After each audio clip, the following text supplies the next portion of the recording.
നമസ്കാരം. Raf talk ഫുട്ബോളിലേക്ക് അവർക്കും സ്വന്തം. ചെൽസി ഇപ്പോൾ വേറെ ലെവൽ കളിയാണ് കളിക്കുന്നത് എന്ന് എല്ലാവർക്കും അറിയാം.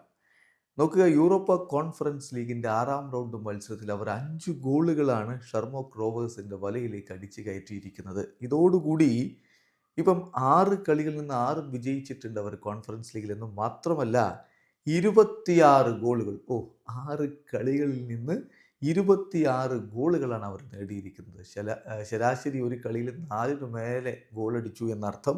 തിരികെ വാങ്ങിയത് 5 ഗോളുകൾ മാത്രം. പ്ലസ് 21 അവരുടെ ഗോൾ ഡിഫറൻസ്.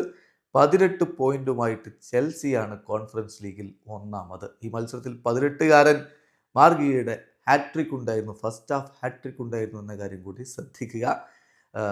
കളിയിൽ 22-ാമത്തെ മിനിറ്റിൽ ഗയിലൂടെ ചെൽസി ലീഡെടുത്തു. എന്നാൽ 26-ാമത്തെ മിനിറ്റിൽ പൂം ഷർമോക്ക് റോവേഴ്സിനെ ഒപ്പം എത്തിച്ചു. പിന്നാലെ 34-ാമത്തെ മിനിറ്റിൽ ഗിയോ തൻ്റെ 2ാമത്തെ ഗോൾ കണ്ടെത്തി. അതിനുശേഷം 40-ാമത്തെ മിനിറ്റിൽ ഡ്യൂസ്ബറി ഹാളിൻ്റെ ഗോൾ കൂടി വന്നപ്പോൾ ചെൽസി കളി പിടിച്ചു. പിന്നെ ആദ്യ പകുതി അവസാനിക്കുന്നതിന് മുമ്പ് ഗിയോ തൻ്റെ ഹാട്രിക്ക് പൂർത്തിയാക്കി. 18-കാരൻ ഫസ്റ്റ് ഹാഫിൽ ഹാട്രിക് നേടുന്ന കാഴ്ചയാണ് കോൺഫറൻസ് ലീഗിൽ നമ്മൾ കണ്ടത്.